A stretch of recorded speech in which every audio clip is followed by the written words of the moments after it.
you're up to now and how people can still access your work.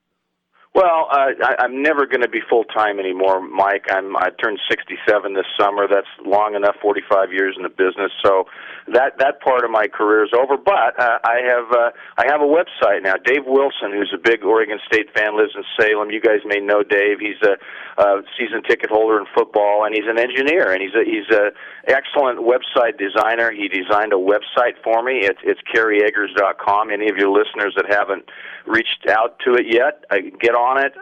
Put your email in our email slot, and we'll send you blasts on anything that I write. I've written a few things, not too much, but I will, on occasion, weigh in on stuff. And I've interviews that I've done have been, posted on that. And also, if and when my next book, all the books are listed there, and at some point you'll be able to buy books on the site. So that's kind of what the short term, what I've been doing in the 2 months since I retired.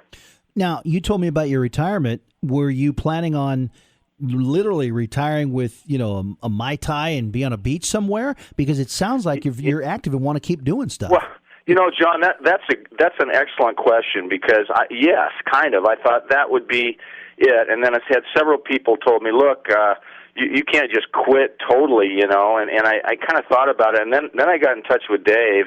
And when Dave designed the website, it's a perfect vehicle to, I don't have to do anything, but I can if I want to. And it seems like there's still a market a little bit out there. I actually have a project. We're in just the beginning stages of a book on Jerome Kersey that may or may not reach fruition, but that'll be a venue of getting the word out on that and anything else that I decide I'd like to do. I'll be first in line to get it. I hope that comes together because that would be fantastic. So it's kind of that old adage that you don't need it, and yet all of a sudden here comes some ideas, right?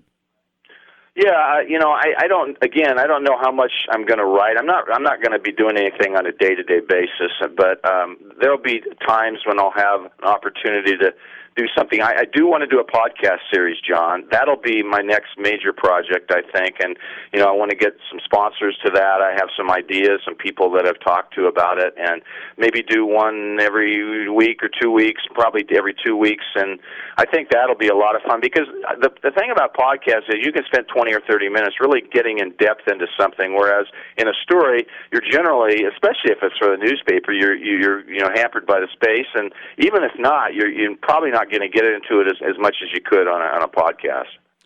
Kerry Eggers joining us.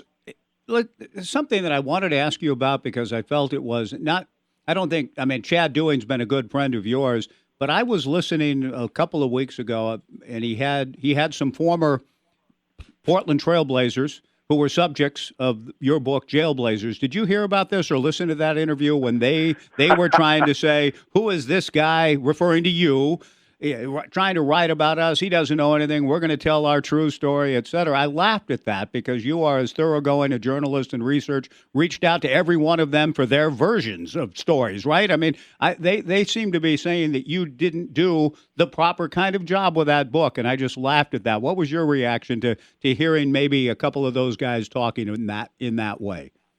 Yeah, that was Rasheed Wallace and Bonzi Wells, okay. And they were speaking about the Jailblazers book, and Bonzi said, well, this clown, he didn't even talk to us. How could he write a book? Well, now that's my first story I did. That was the impetus for me to start writing. I explained the whole thing, and so anybody that goes to KEJO-AM, and by the way, I should mention that we're giving away the Bill Schonely book that's autographed by Bill to somebody at the end of this month that anybody signs up, and we'll probably give out two. I've had a great reaction on that so far, and it's been fun to see that, and I'll probably get Bill to sign another one. But anyway, back to the story. So I wrote, yes, certainly, I tried to get a hold of Bonzi and Rasheed, offered both of them a chance to speak their mind. Rasheed never responded. I did talk to Bonzi. He answered the first time I called and was fairly congenial and said, why don't you call me tomorrow, we'll talk. I called him 6 more times. texted him, never got a response. So again, disingenuous on their part to say that they didn't get a chance. Now they said Mike in the interview with Chad, and Chad didn't challenge him on anything like this. That's what was disappointing to me. In that interview, they said that they're working on a documentary themselves, and this is what Damon Stoudemire had told me maybe 3 years ago. Oh yeah, we're working on a documentary, and I said, with who? Guys like Rashid and Bonzi. And so I said, well, when do you think it'll come out? How long you been working on it? Oh, about a year. When do you think it'll come out? Well, we're not sure. Well, now we're about 4 years later, and it still hasn't come out. So maybe it will, maybe it won't, but again, disappointed in that interview for sure. Kerry Eggers joining us, but maybe your book is the spur. If they think, well, this clown, I think I heard that too, Kerry, and that's when I laughed. I wondered if you were listening to it as it played or whether you heard back, because I thought, man, that's not a characterization I would ever think of in terms of you. As a sports writer, you have to have kind of a tough skin at times, I'm sure, and not be afraid of comments and what people say. But did that hurt a little bit? I mean, you covered these guys, I thought, very responsibly as a journalist through their careers. Well, thank you. No, it didn't hurt because I consider the source really. Yeah, you do have to have a thick skin, and so I didn't listen to it live, but I went back and listened to it. Several people called me and said, "You got to hear this," so I did, and then I think I responded respectfully but forcefully and told the truth. And by the way, I've been also reached out from a guy in L.A. who's interested in putting together a film, a documentary on them himself. Mm-hmm. And I don't know if that's going to happen. I don't know if I'll be involved with that. I'm sure he wants to talk to those players first, and we'll see if that happens. It's funny, Kerry, because when Mike brought up the whole subject, I hadn't heard that interview, and as he's explaining it all, and then you answer it, and the first thing you say is Rasheed Wallace and Bonzi Wells. I'm like, of course. Consider the source. Those would be the two guys who would call you a clown. So, yeah, that's ridiculous. In your workings with podcasts and books and potential books and your website, will you be working and able to get credentialed, or are you done with that? Are you just a fan now? Well, that's something that remains to be seen. Once we start having games again, I know I won't be on a regular basis. Possibly on a need to have basis, that type of thing. By the way, one of the things Dave and I have talked about is doing a video cast, which there's a lot of podcasts out there, not so many that you can watch on a video, and if we can put that together, I think that's probably what we're looking at. But as far as being a full-time press box a denizen, no, that won't happen. Hey, Kerry, when you're going to give away a couple of the Bill Schonely autographed books, wherever you may be, the Bill Schonely story, what did you find most enjoyable about Bill as a subject of a book, and maybe some of the aspects of his life, even before the Blazers, and that were compelling and interesting to you? Well, let me just tell you, okay, his appeal today is as strong as it's ever been. I put out a thing on Facebook the other night. It was his 91st birthday on Monday, and we always go to lunch on his birthday. We didn't do it because of the coronavirus stuff, but I put it out, and already about 1,200 reads. I mean, and dozens of people respond. He won't see it. I'm going to try to print it out because he's not on Facebook, but I want him to know the love that still is outpour from everybody in the state and the region who still love Bill Schonely, this many years later. I always say the fun part of Schonely is, he did a lot of stuff before he got to Portland, and even before he got to Seattle. When he was in Louisiana, he was a ring announcer but the TV and radio guy for pro wrestling, and he also did roller derby, and they even got him into the ring a couple times, and this happened in both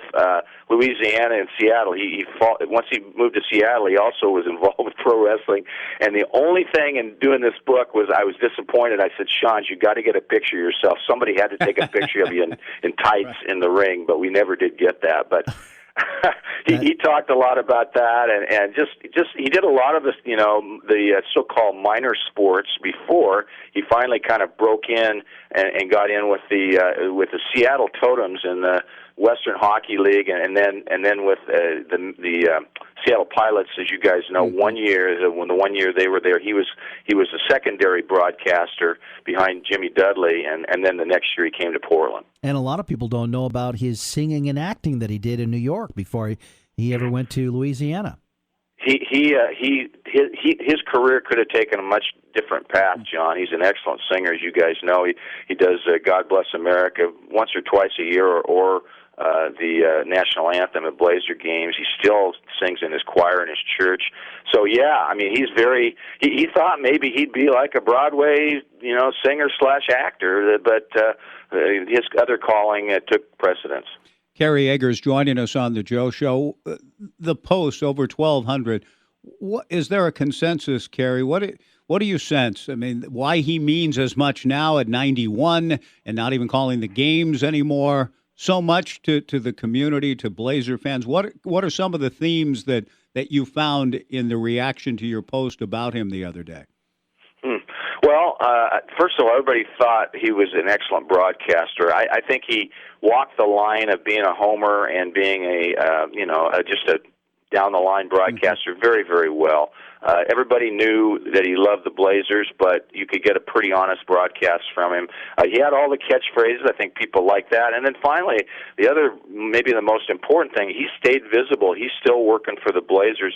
He's out there shaking hands and, as I tell him, kissing babies every game night. They've got Sean Lee's place at the Tin Barrel Brewing up there, and he makes appearance every night when he's at the games. He's at most of the games, and he is so gracious, Mike, with everybody. I mean, I've been around him a lot in the public, and the public, when they reach out to him, he handles it so well. I think all those factors are the reason he's still so visible now. Kerry, we want to get your opinion on a number of things, and I actually have a question before that, and that is, will your opinions change now that you're not necessarily in the business or needing credentials or making anybody mad, if you will? And the first question is about, your thoughts about Damian Lillard. You covered the Blazers so long on the NBA, and just that whole miscommunication thing on when he said what he said just a couple of weeks ago. But will you change when you have podcasts as far as being maybe a little more critical than you might be? Are you asking me if my filter might be a little bit less visible? Yeah. I don't know. I don't know how I'm going to handle anything like that. I won't be afraid to say what I think. I have a great deal of respect for Damian Lillard. I doubt that I'll ever be very critical of him. He's been so loyal to Portland and such a great player and a professional to deal with. And he actually reached out to me when I retired. I was touched by that. So, this thing about him, he was just basically making the point, look, if we don't have any chance to play in the playoffs, I will be with the team. I'll practice with the team. I'll sit on the bench. I'll be rooting for but I'm not going to risk an injury. And I get that. I don't have any problem with that. It's going to work out. I knew that they would have the Blazers in this group, and now it looks like 22. So you'll have 6 extra teams. Portland will be one of them. And I'll tell you what, John, they are positioned to be the most improved team of all those teams, with the addition of both Collins and Nurkic, and then arrested Lillard. I mean, Lillard really, he plays virtually every game. He plays big minutes. There's so much pressure on him. I think he's going to be rejuvenated, and they'll be a tough out for whoever they play. So has Damian revived? I mean, is the plan in place enough to get Damian back to play now? Has he said that? I mean, what are your absolutely. Okay. He hasn't said that, but it will, Mike. Okay. I mean, yeah, they'll. I think they're going to make an announcement tomorrow, and I think what it'll be is some sort of a play-in tournament that I would assume X amount of teams are going to be in for sure. Maybe it's 8, maybe it's more, maybe it's less. Maybe they'll just have all of the 22 teams seeded. I don't know, but I would assume that some teams are going to get a buy-in. But now, the other teams, including Portland, will get their chance to be, to move up, and that's all Damian wanted. I'm virtually sure he'll play. Okay. Real quick hits now, Kerry. We've got a few minutes. Really appreciate, as always, your time, a generous amount of it. Major League Baseball, do you have a feel for where they are right now? Well, I just hate to see the 50 game. I mean, I was thinking 81. That's what we heard. What, Mike, a couple of weeks ago. Now it's the owners are pushing for 50. The players want 114. That seems to me that if you meet in the middle, about a half a season. That's what I kind of think we're going to see. I hope that. I know the fans are unlikely to be involved. It's going to be odd. It's going to be weird. I mean, all these things are going to be so unprecedented. But I think we'll have a season. College football, your thoughts about a 2020 season? I saw what Scott Barnes said the other day, and gosh, if they could have half that stadium filled, that's probably the best case scenario. And maybe I don't know if they would just play an 11-game schedule with the league, or just a 9-game with the ones they've already got scheduled, or maybe 10. They could play the Portland State game. I think all those possibilities in Oregon State situation would be okay. But yeah, we're going to have some college football. Were you optimistic, upbeat, sanguine about Jonathan's third year? I mean, do you think if things played out, quote, as normal, they played their whole schedule, all of that based on what you've seen from him so far, what do you think would be ahead for the Beavs under Jonathan in year 3? Well, look, the defense is intact and back, and they're going to be very good, I think. I mean, isn't it funny how we were so concerned about them 2 years ago, and now they're the strength of the team? I think the offense has some real questions. I mean, what's going to happen at quarterback there? How good? Who's going to win it? How good will their play be there? So that's my concern, is the offensive end. But, yeah, they're going to be better, and they'll be competitive. I don't know that they're going to be if they get to play 12 games, will they win 6? I'm not so sure about that, but we'll see.